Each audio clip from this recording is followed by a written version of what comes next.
How we doing, everyone? Welcome back to another edition of FSI's PGA DFS Pick Show. I'm your host, TK Nation 47, joined with John Cool 19. John, welcome to FedEx St. Jude week. We are starting the playoffs, the season coming to an end. It's been a fun ride this year, I have to say. We were just discussing pre-show, just kind of, some of the things that we've done over the course of the year, some of the winning streaks we've been on.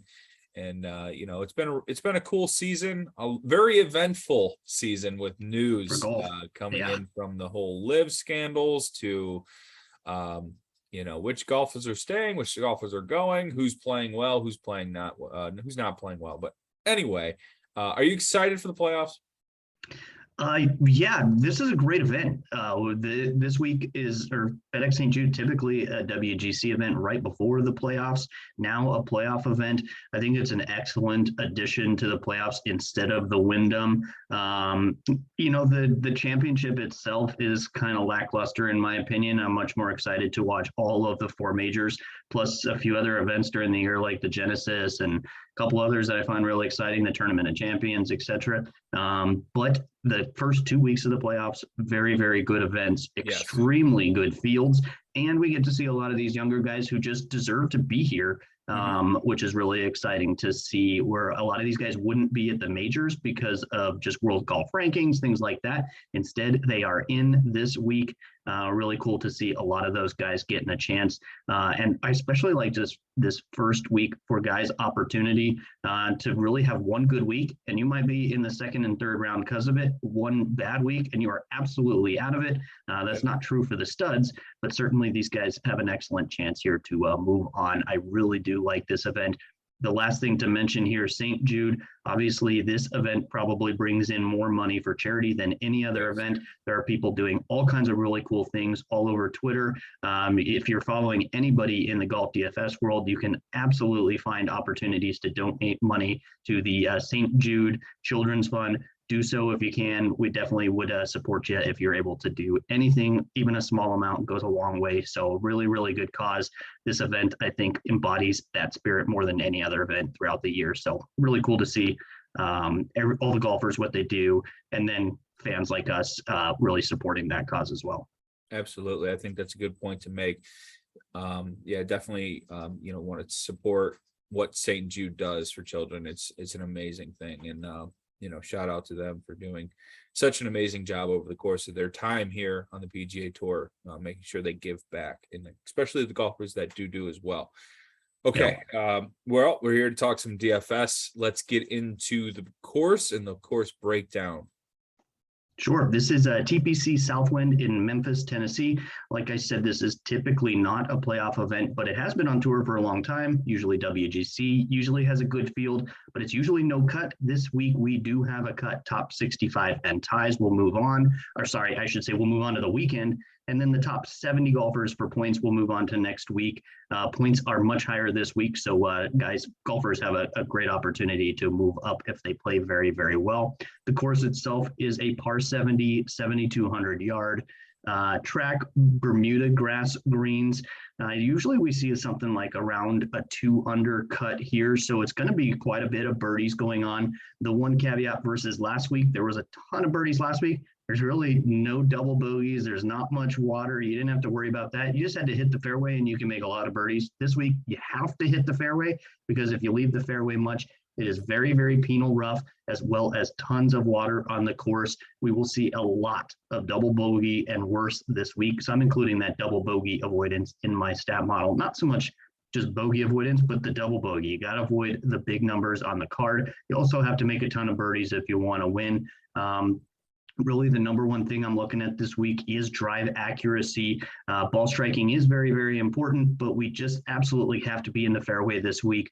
So I'm going to probably avoid anybody who is outside that top half of the field or so when it comes to drive accuracy. It's really a tee to green course overall. The greens are a bit smaller. The fairways are a little bit thinner. You have to be able to move the ball to the green consistently here. Around the greens is important. Off the tee is, as well as approach. So really kind of looking at overall golfer that screams Sam Burns to me. That kind of golfer, prototypical. If he does everything well and then putts well enough to win, when he putts well. And I think that's what you have to expect this week. So I am including quite a bit of putting stats also, but more focusing on the tee to green and specifically approach, and then that drive accuracy. Scrambling, I did include in my model a bit this week. Again, thin fairways, smaller greens that result in a need to scramble on the course. Course history, pretty important on this one, and there is lots of course history to look at. Just make sure you're kind of paying attention to that and do not fall into the trap of accidentally looking at the Northern Trust history or something like that, which was the first event of the playoffs last year. So that's pretty much all the stats I'm looking at. They are very fast greens. They are very firm. The rough, extremely difficult. And so that's where I'm really focusing this week. Yeah, awesome stuff. Yeah, I love TPC Southwind. It's always a really fun event here for the St. Jude. I would have to agree with you on the ball striking and the fairways. Definitely something that I'm looking at. Tee to green. I didn't emphasize putting too much. I've seen, in some recent numbers that not the most prolific putters were winning this event, or they were finishing high.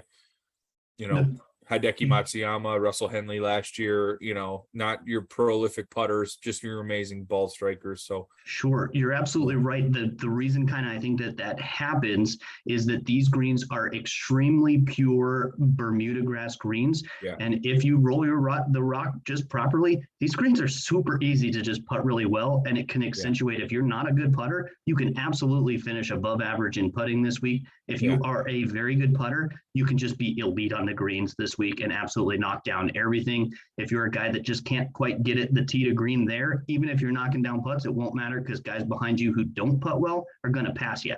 So you're absolutely right. It may not be that your best putters win this week, but it does take just getting a little bit hot. But absolutely, golfers who are not very good at putting can get hot on this course. That's what happens here when it's just so pure. So we play Tom Kim then, right? Absolutely. Gained 12 strokes on the greens last week. Just an insane putting performance from him for his first win. Shout out to Tom Kim. All right, let's get into the picks with that segue here. I'm going to start us out with our favorite pick here, Tony Finau. I'm not going to quit him. I can't quit him now. Tony Finau. 9,700 dancing video dropping his wife's phone in the water. That was hilarious this week. Back-to-back winner on tour, the Rocket Mortgage Classic, the 3M Open. You try to find a guy with better ball striking numbers right now than Tony Finau. It's hard to do. I think he's in his groove. We always wondered what would happen if Tony Finau found a winning form, and I think we found that moment.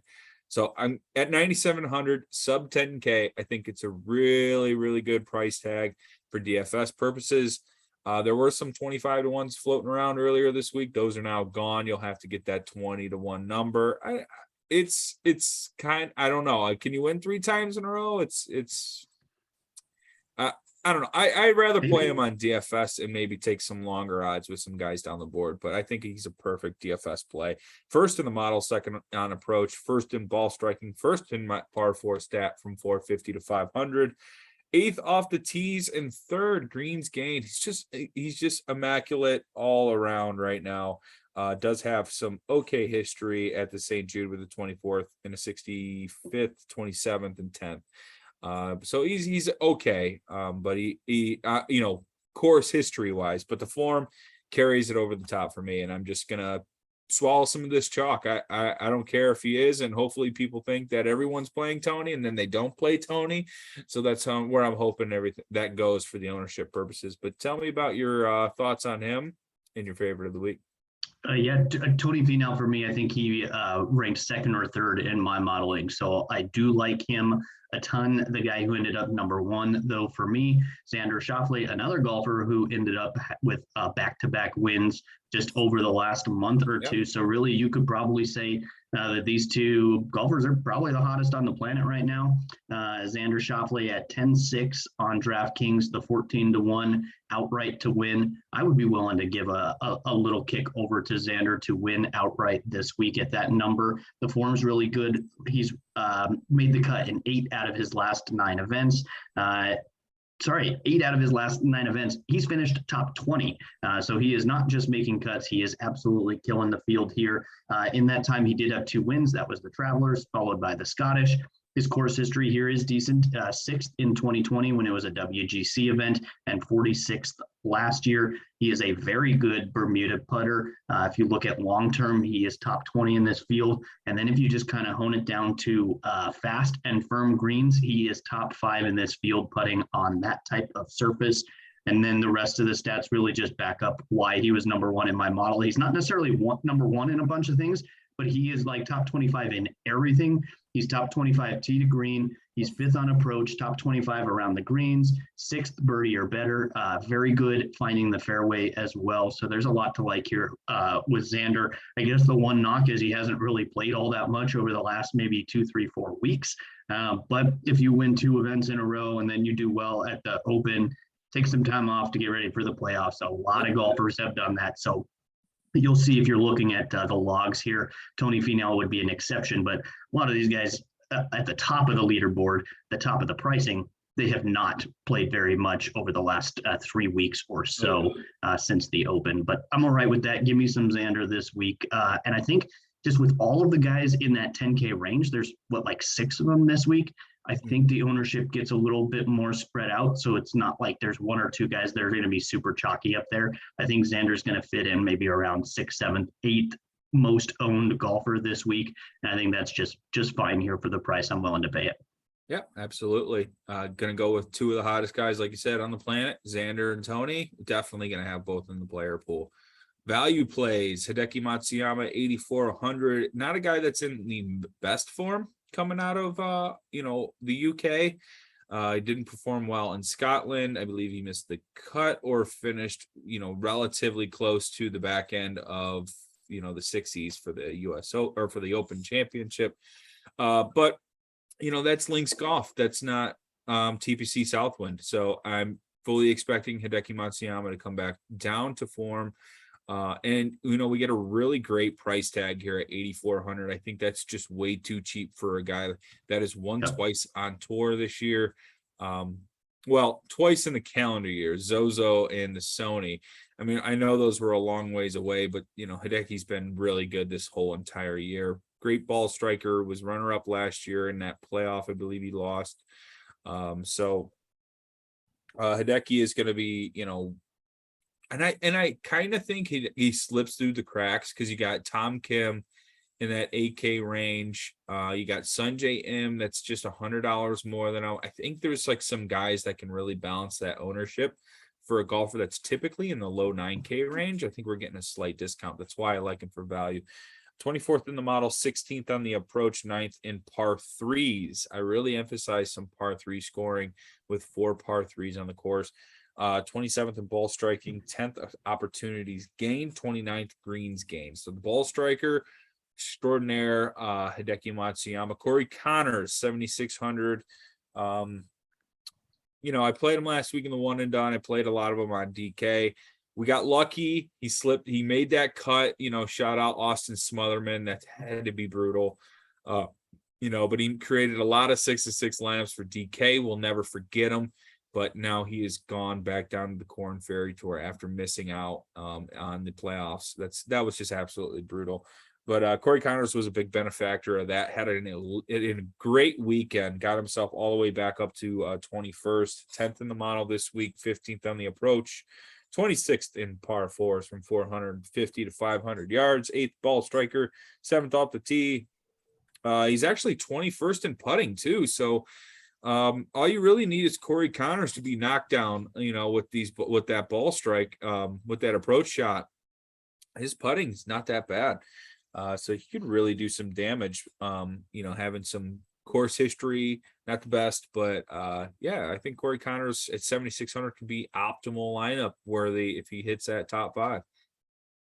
Sure. Yeah, I do like Corey Connors again this week. I think you're absolutely right with Hideki. The value for the price at 8,400 is just really, really tough to ignore. The other guys in that range, although are in better form, I think probably all of them are in better form. Right. Yeah. But none of them have the pedigree that Hideki Matsuyama has. He absolutely could go out and win this event, unlike, I think, quite a few of the golfers in that range. But yeah, give me some Hideki as well.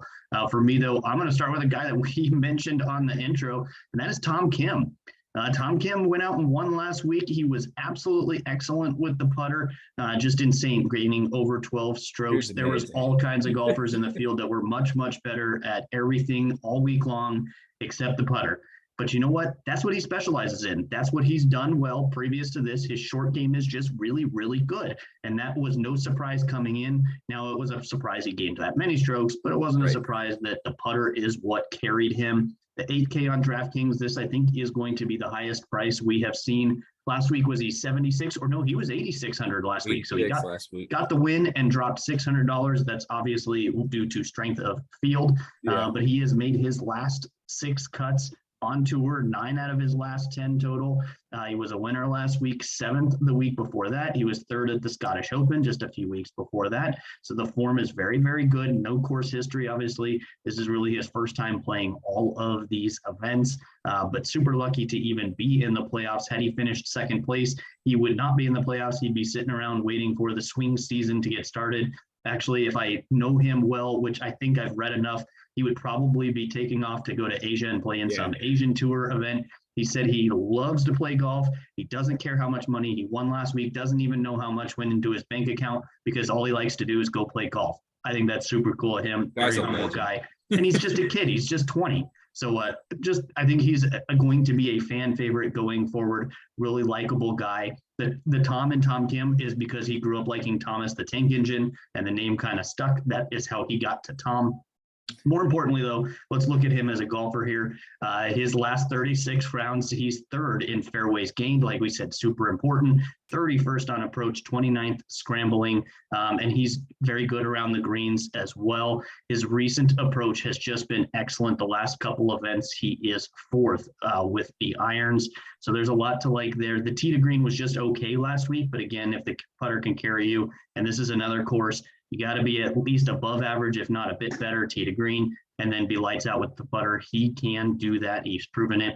A guy that's probably much more household name here, though, Chris Kirk. I'm going to include him. I think he's a great option in your cash lineups. Also, he's made his last 7 cuts on tour very quietly, in my opinion. I don't know how many people are on Chris Kirk this week, but he has 2 top 10s in his last 10 events as well. The course history is decent. He's played here 3 times, miscut 76th, but he was 6th place in 2018. Hasn't played here since then. So I don't have any concerns about that, but certainly a lot of these other golfers have played here a lot more recently. He's just average, really, when it comes to putting on Bermuda grass. But if you look at that as long-term, if you look at it short-term, he's been much, much better. Top 20 when it comes to putting in the last just handful of events. We're talking more like 6 to 10 events versus looking at that long-term. And then his other stats, he is 10th tee to green, 43rd on approach, 11th around the greens, and he is top 5 in that double bogeys avoided stat. I think he avoids the big numbers this week. Great option for your cash lineups is Chris Kirk. Yeah, absolutely. Definitely going to have my boy Tom Kim. Have to. Man, what an awesome week. Guy's a legend. And Chris Kirk, I think, is always going to be a solid play with that tee to green form that he has. So definitely going to be in the player pool for sure. All right, some sleeper picks. I'm going to go with Kurt Kitayama, 6,400. Pretty good ball striker. We know him from popping at the Scottish Open. He finished 2nd at that event. Well, he did okay at the Open until he didn't on the weekend, kind of exploded. But, you know, he came back to the States, finished 20th at the Rocket Mortgage. He's had some time off, which I think is good. He's a really good ball striker. At the Rocket Mortgage, he gained 6 strokes tee to green, 2.3 on the approach, just lost a little on the greens. But as I mentioned earlier, not the biggest, not the biggest green putting weeks needed at the St. Jude Classic or Championship. 40th in the model is not over. I'm not emphasizing the model rankings when I'm talking about sleepers. It's more of just gut feel. It's recent form. And I think Kitayama has really good ball striking form. I think he can come through, make that cut. 6,400 is really cheap too. And I don't mind him or Lee Hodges down there. I think they were both a good place, but I chose Kitayama for the slide. Your thoughts? Yeah, Kitayama's a guy that tends to pop up 1 round here, 2 rounds there, Yeah. really, really good. When He'll he puts have a together bad 3 or round 4, somewhere. yeah, he's gonna win when he gets the 3rd or 4th round all put together in 1 week. But certainly a guy that can go really, really low, and especially I think really both of these guys, they're on the sleeper slide, but neither of these guys are going to be very highly owned. That gives you a good advantage if you can slip them into a line here or there. For me, Yeah. Matt Kutcher, much more household name, a little bit more expensive on DraftKings, but I've been kind of timid and afraid to play him just about all year. Not just his age, but he showed some signs of struggling over the last year or more. But actually, the form is kind of rounding out nicely. He's made 8 out of his last 9 cuts. 2 of those were top 5s. That was the RBC Heritage and the Valero. So that's really kind of surprising when you dug into his numbers here. The course history, played here 3 times, 14th, 43rd, and 25th. So I would take any of those if I'm putting him in my DraftKings lineup this week. He is 22nd when it comes to that recent approach numbers that I've been looking at. So his irons are very, very good right now. Really, the only reason you really want to focus to play Matt Kutcher, it's his short game. He comes into this field the last 36 rounds, number 1 around the greens, number 1 in short game, number 2 scrambling, and then 31st finding fairways. But again, this is the type of course you're not going to get the longest driver out here just crushing people. You're going to get the guy who hits almost every single fairway, finds most of the greens, and then gets a hot putter. And Matt Kutcher has proven over and over he can get a hot putter, and especially that around the green game if he does miss. I think he has a very, very good chance to make the cut this week, make a little noise in the event, and certainly help your DraftKings lineups at 6,900. Yeah, absolutely. Gotta love Cooch and Kitayama. I love it. Going Heck double yeah. Ks. All right, let's get into the one and done slide. I picked Corey Connors last week. He finished 21st. Wasn't the worst thing in the world, but I did fall out of the money just slightly. I'm literally 100K out of the lineup, out of the money. That is it. Just 100K. So Sam Burns, I have him, Hideki, and I would say Billy Horschel, maybe Joaquin Neiman. I had like 4 guys, and I'm only gonna be able to use 2. And I just thought, Burns just has it at this course. He's just such a good course fit. I really thought hard on Hideki, but just in case that form did slip up one more time, I decided to go with Burns. But I really need Burns to come through. A top 10, I think, gets me into that money. As long as the chalk winner doesn't happen. And, hey, if I picked Tom Kim last week, none of this even matters, but I didn't. Sure. But I'm so close. I just need one more strong finish, and I think I'm good. So hopefully Burns is it. Yeah, well, and I picked Siwoo Kim last week, and he had a WD. decent first couple days. He was actually top 10 at one point, and he withdrew on Sunday. So what the heck? Why would I need his dollars here, rounding out the last couple events? Matthew Fitzpatrick is my top world golf rankings golfer that I have left in my pool. I think everything points to him having a good week. I don't know that I absolutely love him on DraftKings, but I think he's a really solid option.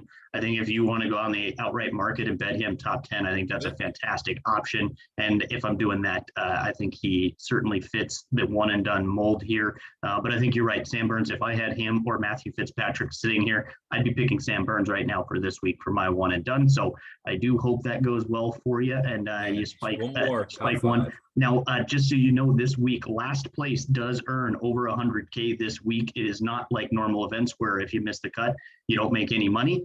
That's not the case this week. There is a guaranteed pool for even the guys who get last place. Just because they made the playoffs, they built that into it. Instead of giving them money because they made the playoffs, you got to go out and play. I think if you withdraw, you might miss out on that potentially. But that being said, everyone's going to gain. I think it's 100 or 120K is for dead last this week. So yeah, make the cut. You could double that up and at least be moving on past a bunch of guys who don't, and sneak your way in. hopefully. Just want to sneak in at this point. I'm not expecting much upside. I'm definitely well without the reach of the top 100. So just get me in. All right. Well, that'll wrap things up, guys, for this week's St. Jude Championship breakdown. Thank you for listening in. Next week will probably be our last video of the year. Well, of the PGA Tour year. We do have swing season coming up, and we do like to take advantage of the swing season events. With everybody focused on football, we're still grinding out PGA. That's our favorite. It's one of our favorite DFS sports, and we still love to bring you guys the content you need for your lineups and your one and done. Well, there won't be any one and dones, but your lineups, your bets, anything you need for gambling purposes for the swing season, we will probably have. But yeah, likely a couple weeks off after next week for the BMW Championship. So like this video, comment below with any questions, comments, concerns that you have. We will be sure to answer. If you can always find us on Twitter at TKNation47. That is at JohnCool19. John, any final thoughts? Nope, we'll have our core plays in our Discord as well as kind of any weather concerns. My early outlook was it looked like pristine weather throughout the week. No, none of that rain delay stuff we had to deal with last week, at least in the initial forecast. So a lot better outlook, but all of that will be on our Discord. You can find a link on our Twitter handle or on our website. Both of those are great options to find us and plug away. Awesome stuff. All right, guys. Thank you for listening in and enjoy the St. Jude Championship. Sweet. Good luck.